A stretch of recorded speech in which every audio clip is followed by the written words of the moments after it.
সেটা অ্যাপ্রুভ আসে 2017-এ। আর সম্পূর্ণ আইনি সবকিছু মেনেই ডিভোর্সটা হয়। এটা তাদের পরিবারবর্গ এবং তিনি সবাই এই সম্পর্কে জানতেন। তো উনি যেটা করছেন, এটা কেন করছেন সেটা আপনাদের সবারই হয়তো বোঝা হয়ে গেছে।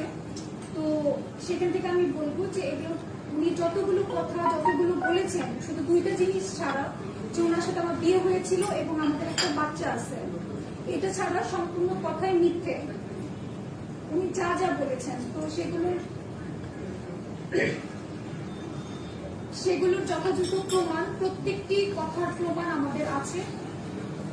আরেকটা কথা আমি বিশেষভাবে উল্লেখ করতে চাই, তো বিভিন্ন ফেসবুক মাধ্যম, মিডিয়া, বিভিন্ন মাধ্যমগুলোতে আমাদের ফেক আইডি করে বিভিন্নভাবে যে ফেক নিউজগুলো দেওয়া হচ্ছে আমাদের বিষয়ে।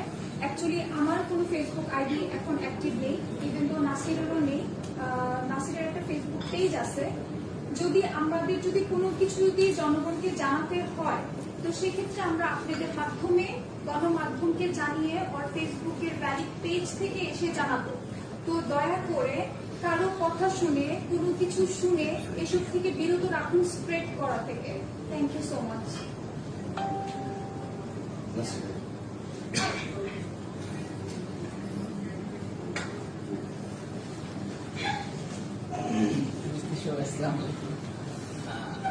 আসলে এখানে তেমন কিছু বলার নাই, কারণ আমি তামিমকে চিনি প্রায় 4-4.5 বছর থেকে। তো আমার ভালো একটা ফ্রেন্ড ছিল, তারপরে আমাকে লাভ হয়, তারপরে আমার বিয়ে হয়। তো আমি ওকে খুব ক্লোজ থেকেই দেখেছি এবং চিনি আর কি ভালোভাবে। তো আমার মনে হয় না যে আমি বা ও এনাফ ম্যাচিউড আমরা। তো আমরা এমন কোনো তো আমরা যাই করেছি, বিয়ে করেছি এবং সেটা আইনগতভাবে ইসলামিক শরিয়াত ধরে আমরা সবাইকে জানিয়ে বিয়ে করেছি। যদি আমাদের মনে এরকম কোনো কিছু থাকতো তাহলে হয়তো আমরা এইভাবে করে ওপেনলি বিয়ে করতাম না, আমরা খুব করে বিয়ে করতাম। তো আমরা সবাইকে জানিয়ে এবং ফুল মানে মজার সাথে আমরা বিয়েটা করেছি। তো আমি সবকিছুই জানি যে ওর বিয়ে হয়েছিল, বাচ্চা ছিল, তারপর হচ্ছে ডিভোর্স হয়েছে। তো আমরা এই পেপার দেখেই আমরা বিয়ে করেছি। আমি এখন মিডিয়ার সামনে হয়তো 2-3 দিন পরে আসছি, কারণ আমি চাইলেই আর কি ফেসবুকে এসে আমি তালাক পেপার নিয়ে আমি দেখাতে পারি না যে ডিভোর্স হয়েছে। তো আমি আইনগতভাবেই এসেছি। তো এটাই একটা কথা। আর আমরা যা করেছি সব লিগাল ওয়েতে করেছি, আমরা ইনলিগাল কোনো কাজ করিনি। তো আপনাদের কাছে একটাই রিকোয়েস্ট, যারা অনলাইনে, তারপর হচ্ছে সোশ্যাল মিডিয়ায় যারা তামিমাকে নিয়ে কথাবার্তা বলতেছেন, তাদের কাছে শুধু আমি একটাই কথা বলবো যে এসব থেকে বিরত থাকেন। কারণ আপনার একটা নিউজ, আপনার একটা ভিডিও একটা মানুষকে অনেক দূরে ফেলে দেয়। তো আজকে সেটা তামিমার সাথে হয়েছে, কে জানে এটা কালকে আপনার সাথেও হতে পারে। তো প্লিজ আপনারা এটাই করেন। অবশ্যই মিডিয়া বাংলাদেশের এমন একটা স্থানে আছে, মিডিয়ার ভূমিকা অনেক বেশি। তো আমরা মিডিয়ার মাধ্যমে সবকিছু জানতে পারি। তো আমি তাদেরকে আশা করবো যে মিডিয়া যেসব জিনিস সঠিক তথ্য জেনে সেটা হচ্ছে মানুষের কাছে পৌঁছায়, সঠিক তথ্য না জেনে এই আজে বাজে নিউজ করা থেকে তারা যাতে বিরত থাকে। আর আজকে এটা তামিমার সাথে হয়েছে, এটা কালকে যে কারোর সাথে হতে পারে। এতদিন সে শুধু তামিমা ছিল, এখন ও হচ্ছে তামিমা হুসেন। তো আমি চাবো না আমার বউর দিকেও আঙুল তুলে কথা বলুক এবং আমার বউকে নানান ধরনের কথাবার্তা বলুক।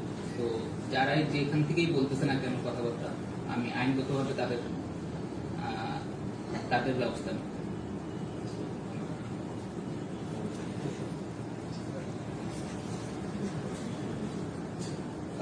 আপনারা এখন চাইলে কোনো প্রশ্ন করতে পারেন, আমরা প্রশ্ন নেব, তারপরে আমরা আজকে প্রেস কনফারেন্স শেষ করব, যদি কারো কোনো প্রশ্ন থাকে।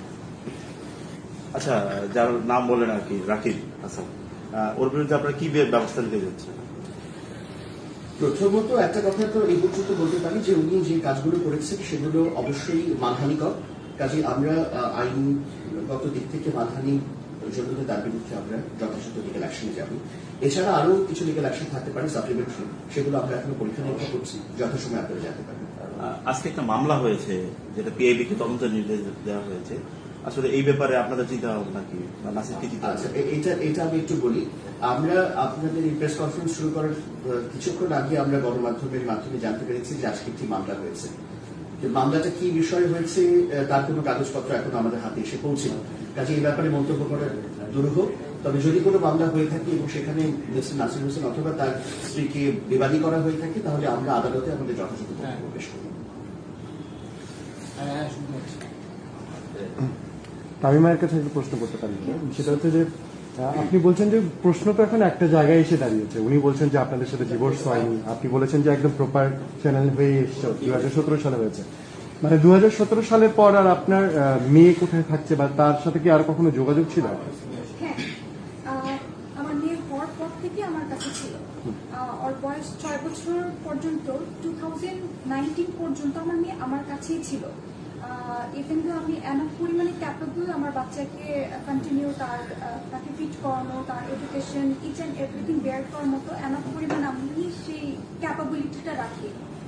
আর দ্বিতীয়ত হচ্ছে আমার কন্টিনিউয়াসলি তার সাথে যোগাযোগ হচ্ছে।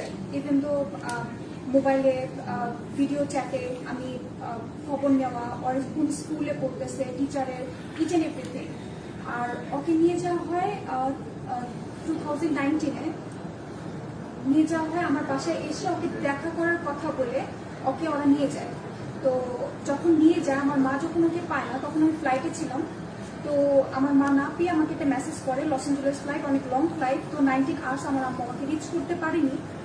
তো সেখান থেকে আমার মা যে একটা মামলা করে যে আমার নাতনিকে পাওয়া যাচ্ছে না, কারণ উনি এটা বলেনি যে মেয়েকে নিয়ে যাবে। উনি মেয়ের সাথে দেখা করতে আসছে, দেখা করতে এসে মেয়েকে উনি কাউকে কিছু না বলে উনি নিয়ে চলে যান। তো চলে যাওয়ার পরে যখন কথা বলি, জানতে পারার পরে আমার মা অলরেডি জিডি করে যে আমার মেয়ে ভালো আছে কিনা, কোথায় আছে, এটা ইনশিওর করার জন্য।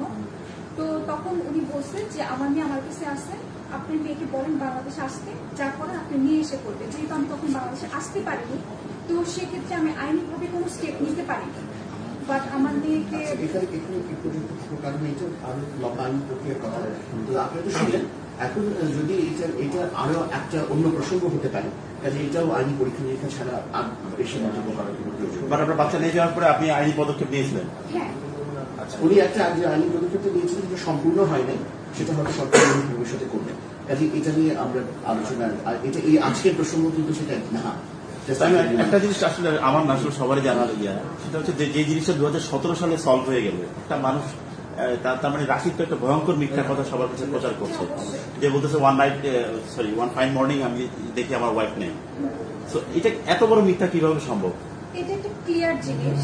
এটা আমি যদি ক্লিয়ার করে বলি, আমার যতদূর মনে আছে 9 মাস আগে রাকিব আমার ওই নাসির আমার ছবি আর ইনস্টাগ্রাম পেজে দেয়। পেজে দেওয়ার পরে এটা যথারীতি পরিমাণে আলোচনা ফেলছিল। তো যখন ওকে প্রশ্ন করা হয়, কিন্তু ক্লিয়ার বাক্যে বলে যে এই সেই মেয়ে যাকে আমি এখনো বিয়ে করিনি, বিয়ে করলে হঠাৎ করেই করবো, সবাইকে জানিয়ে। বাট ও কিন্তু এটা বলেনি যে ও আমার কি লাগে না লাগে। ও কিন্তু বলেছে যে আমি মেয়েকে বিয়ে করবো, যখন বিয়ে করবো আমি হঠাৎ করে বিয়ে করবো। তো ওটা চলে গেছে। এরপরে 3 মাস আগে হয়তো বা ও আরেকটা গণমাধ্যমেও এটা জানিয়েছে যে ওই ছবির মেয়েকে আমি বিয়ে করতে যাচ্ছি, ওটাও গেল। তারপর হচ্ছে কি আমরা খুব ধুমধাম করে আমাদের কাবিন করেছি। কাবিনের পর আমরা গায়ে হলুদও করেছি। রিসিপশনের আগে সে হঠাৎ করে কিভাবে জানতে পারে? এটা তো হঠাৎ করে হয়নি। 1 বছর যাবত নাসির সব জায়গাতে কন্টিনিউয়াসলি বলে আসতেছে এই মেয়েকে আমি বিয়ে করতেছি। ইভেন তো আমরা খুব ওপেনলি এটা নাসির সবাইকে বলছে। আমি যেহেতু একটা জায়গায় জব করি, সেই ক্ষেত্রে আমি মিডিয়ার সামনে আসতে চাচ্ছিলাম না। তো সেই ক্ষেত্রে ও হয়তো বা আমাকে ওইভাবে উপস্থাপনা করতে চায়নি যে বিয়ে করলে এমনিও সবাই দেখবে। তো হঠাৎ করে উনি কিভাবে জানতে পারেন? তো অবশ্যই উনি যেটা করতেছে এটা পাবলিক এই প্ল্যাটফর্মটাকে পাওয়ার জন্য। আর উনি জানেন যে রিসিপশনে আমরা অবশ্যই আমাদের 2 জনের ফ্যামিলির অনেক ইম্পর্টেন্ট গেস্ট আসে। রিসিপশনে আমরা মানে ভিআইপি কিছু পার্সন থাকে যাদেরকে আমরা সব অনুষ্ঠানে রাখতে পারি না, যাদেরকে রিসিপশনে রাখি। তো ওইটা আলোচনা ফেলা, আর ওর মাঝখানে ঝামেলা করলে আমরা ওদের রিসিপশনে অলরেডি বিজি আছি। তো ওই জায়গাতে আমাদের 2টো উপায় থাকবে। এক, আমরা রিসিপশন ক্যান্সেল করে দিব, ওটা একটা নিউজ হয়ে যাবে যে আমরা রিসিপশন ক্যান্সেল করে দিচ্ছি। আর দ্বিতীয়ত হচ্ছে কি, যদি ক্যান্সেল যদি নাও হয়ে থাকে, তো ওইটা আমরা একটা হ্যান্ড মানে একটা মানে বাজে ভাবে আমরা একটা মানে হেনস্থ হব। জি। তো ওই জায়গা থেকে উনি দুইটা জিনিসই উনি করার চেষ্টা করেছেন, বাট আমরা তখন যে we are crystal clear, we are not guilt, so we are innocent. তো সেক্ষেত্রে আমার কোথাও ভয় কাজ করেনি। আমি যে কোথাও আল্লাহ এটা করেছে আমি ফেসে যাব, আমি কোনো ভুল করিনি। আর উনি যে বলছেন যে উনি আমার বাসায় আইনজীবী আসছে, বাসায় পুলিশ পাঠানো হচ্ছে, এগুলো পুরোপুরি মিথ্যে কথা। আমার বাসায় কোনো উকিল নোটিশ আসেনি, কোনো আইনজীবী আসেনি, কেউ আসেনি। তো আমাদেরকে শুধু এটা কিছু ইউটিউব, ফেসবুক পেজ যেখান থেকে লেখা হচ্ছে, লেখা কথাগুলোকে স্প্রেড করা হচ্ছে। তো সেক্ষেত্রে আমরা চুপ এই জন্য, because we are crystal clear. আমরা ক্লিয়ার দেখে এখানে আপনাদের এখন সবার সামনে বসে আমাদের অলরেডি আমাদের সবকিছু প্রুফগুলো আমরা শো করতেছি। আর কোনো প্রশ্ন? আইনগত ব্যবস্থা যদি ইয়েটা দেখা দেয় আপনার লাইফের একটা স্মরণীয় একটা মোমেন্ট, কিন্তু এসবের জন্য নিশ্চয়ই সেটা সামাজিক যোগাযোগ মাধ্যম বিভিন্ন জায়গায় দেখছি যে অনেক রকম মন্তব্য করছেন, তাদেরকে আসলে কি বলবেন? তাদেরকে বলার কি আছে আপনার? অ্যাজ এ হিউম্যান বিং এটা আপনাদের কতটা এফেক্ট করছে আপনাদের দুজনকে? এটা আমাদের দুইজনকে যতটা এফেক্ট করতেছে তার চেয়ে বেশি আমাদের ফ্যামিলিকে করতেছে। কারণ এখানে আমাদের ফ্যামিলির ইমোশনও আছে, আমাদের ফ্রেন্ড সার্কেল আছে, আমাদের আত্মীয় স্বজন আছে, সবাইকে এফেক্ট করতেছে। তো আমি তাদের উদ্দেশ্যে এতটুকুই বলবো যে তারা এমন কিছু না করে, এমন কিছু না বলুক। বা আমি না হয় ন্যাশনাল টিমের প্লেয়ার, ঠিক আছে, আমাকে মানুষ ভালোবাসে, আমাকে গালাগালিও করে, সেটা আমি মেনে নিতে পারি। কিন্তু তামিমা হচ্ছে ও এই কালচারের না, তো ওর জন্য এটা অনেক ডিফিকাল্ট। তো ওকে নিয়ে যেসব কথাবার্তা হচ্ছে সোশ্যাল মিডিয়ায়, যেসব ভিডিও মানে হেডলাইনে যেসব কথাবার্তা হচ্ছে, সো আমার মনে হয় না ও সেটা ভালোভাবে নিতে পারতেছে। তা আমি যতটুকু বুঝি আর কি, আমি 1 সেকেন্ডের জন্য তামিমা থেকে কখনো আলাদা হইনি। কারণ আমার এখন ভয় লাগতেছে যে ও যে কোনো একটা রং ডিসিশন নিতে পারে। তো আমি শুধু এতটুকুই বলবো যে এটা আজকে তামিমার সাথে হচ্ছে, এটা কালকে আপনার সাথে হতে পারে। আপনাদের সবারই মা বোন আছে। তো হ্যাঁ, ও ছোটবেলায় বিয়ে করছে, ফাইন, ঠিক আছে, বিয়ে করতেই পারে, লাভ করতেই পারে, এটা স্বাভাবিক। তো ওর কি বলে, ওর কি হ্যাপি থাকার কোনো রাইটস নাই? ওর কি সুখে থাকার কোনো রাইটস নাই? অবশ্যই আছে। তো আমি সেই জিনিসটাকে আমি ওকে খুব ভালো মতোই চিনি এবং আমি ওর লাইফের সবকিছুই জেনে শুনে আমি ওকে অ্যাকসেপ্ট করছি। তো এটাই শুধু আপনাদের কাছে কথা, যে নিউজই করেন না কেন, আপনারা যাই করেন না কেন, পুরোটো সত্যটা জেনে আপনারা নিউজ করেন। আমি যদি রং থাকি অবশ্যই আমাকে রং প্রমাণ। আইনি প্রক্রিয়া চালিয়ে যাবেন এর বিরুদ্ধে যদি ভবিষ্যতে কেউ কিছু করে, নাকি যা করেছে সেখান থেকে করবেন আপনারা? আইনি প্রক্রিয়ায় অবশ্যই আমরা যদি, কারণ রাকিব সাহেব যেভাবে কথাবার্তা বলেছে, সে তো আগে তামিমা ছিল, এখন সে আমার ওয়াইফ, ওকে বলা নয় আমাকে।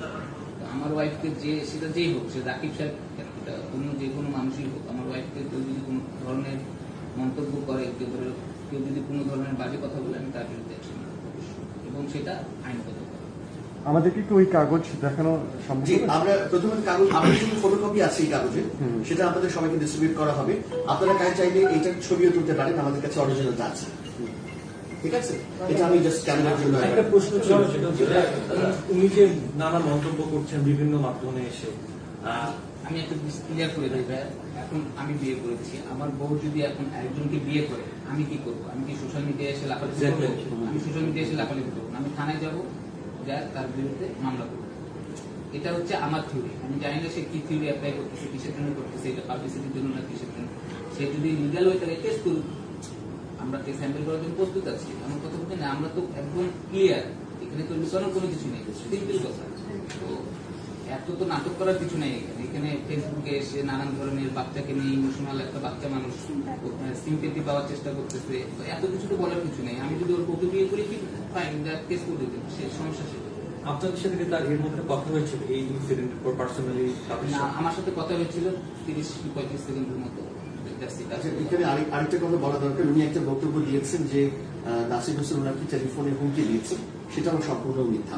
কোনো হুমকি ওইটা রেকর্ডিং মানে অনলাইনে চলে আসছে, তো আপনারাই বুঝতে পারেন যে আমি কি ধরনের হুমকি দিচ্ছি। আচ্ছা, আপনাদের জন্য দুটো জিনিস আমাদের তরফ থেকে আছে। একটা হচ্ছে যে আমাদের এই যে ওনার ডিভোর্স সার্টিফিকেটের একটা কপি আপনাদের জন্য আমরা লিখেছি, আপনারা গণমাধ্যম কর্মীরা এটা কালেক্ট করতে পারবেন।